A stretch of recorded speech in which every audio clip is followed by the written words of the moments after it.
Why are people moving out of the state of Arizona? Well, that's our subject of today's video, and we're starting right now.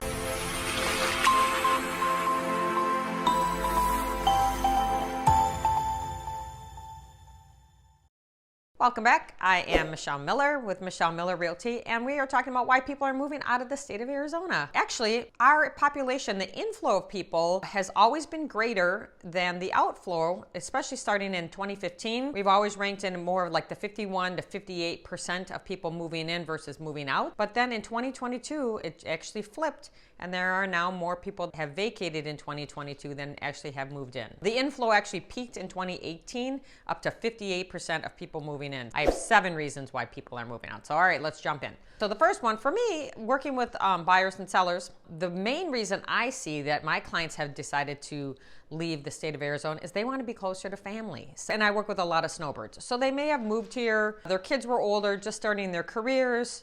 Then they decided to come down here and buy property and enjoy getting out of the cold winter months of the Midwest where I'm from. What happens is then their kids get older and then they have grandchildren, and those little grandchildren are a huge draw for these parents to pick up and actually move back to these cold areas that they vowed they were never going to live in again. That is probably the biggest reason I see for people. Secondly, some people just kind of miss having the 4 seasons. Some people may have lived there their whole life and just have only heard of it. People want to experience the changing of the leaves in the fall and the beautiful smell of spring. Oh, I love that smell. The extreme heat is a third. It does get hot. There's no perfect place to live. I mean, some areas get really, really cold. So that can be a little wearing on people. People wanting something different as far as climate goes. Number 3, the water supply. The media has blown this so out of proportion. There are so many articles and tons of information about our water supply. Now, is Lake Mead dropping? Yes, it's dropping. Actually, it got really filled up last winter because we had so much rain that helped us refill some of our aquifers, which was great. But we have been pumping water underground to our aquifers for a long time. There are tremendous efforts to combat the demand on Lake Mead. Do your research. It is not as dire as the media tries to make it. Just know that. Okay, number 4, the cost of living. I've been here 13 years. It definitely has gone up since I lived here. The cost of a home, I just read the median home price for Maricopa County is around $500,000. That's $500,000. A lot of people can't afford that. You have to work as a family tremendous hours and be bringing home a pretty substantial salary to afford a $500,000 house. Some people are just getting priced out. Arizona still is less expensive to live, let's say, than New York or Los Angeles and stuff. That's why people are still coming here. It is still less expensive, but it's not as inexpensive as it once was. Education concerns.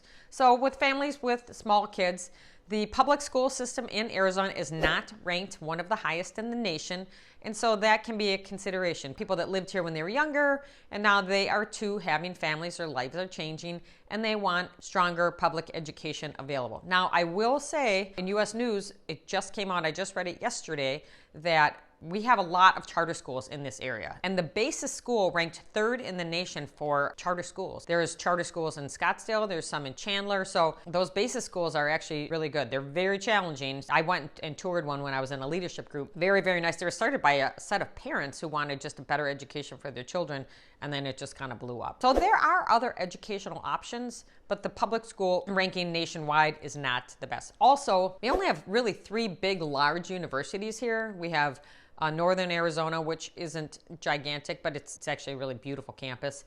The University of Arizona in Tucson, and then the largest one is ASU, which I think their student population now with graduate students and commuters is 100,000. I mean, it's massive. There's some states like Texas. There are a ton of universities and colleges to choose from.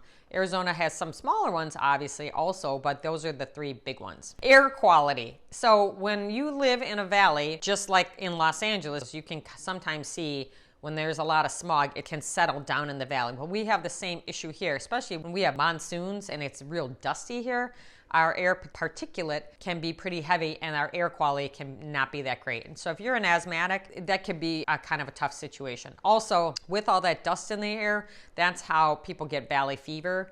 There's microorganisms in the dirt, and then it can get into people's lungs, and then they get this terrible respiratory infection. So that's why people are forced to leave the state. A desire for a change. Sometimes if you live in an area where you just, have lived there a long time and you're kind of like, okay, been there, done that. And with COVID, one of the things I guess that's great that came out of COVID, if you can actually say that, is people's ability to work from home. Now there's so many people that are either doing a hybrid model or they're working from home altogether now.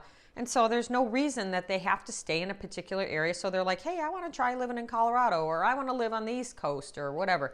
Well, now you actually have that option. So that has been, I think, a big reason why people have decided to sort of like go out and spread their wings a little bit and try somewhere else. Anything we can say positive about COVID, I guess that's one thing, right? Lastly, political change in Arizona. So we were always a Republican state. Now that has since flipped with our last election. And so I think that that has been a reason why some people are seeing some changes happening in our state, and people don't really like it. And so they have decided that they are looking to go to another area where it's considered, I guess, more conservative than the changes they're seeing here. So don't send me mean notes, and just state the facts. Doesn't matter how you feel about that one way or the other. It's just, those are the facts. That is a driving force for some people why they will relocate. So anyways, if you have questions about this video or anything real estate related in the Phoenix, Scottsdale area, I'm always happy to answer your questions. Or if you have a suggestion for a video that you might like to see, just please drop me a note. My contact information is at the end of this video. So thank you so much for your time. I greatly appreciate it, and I will see you in the next video.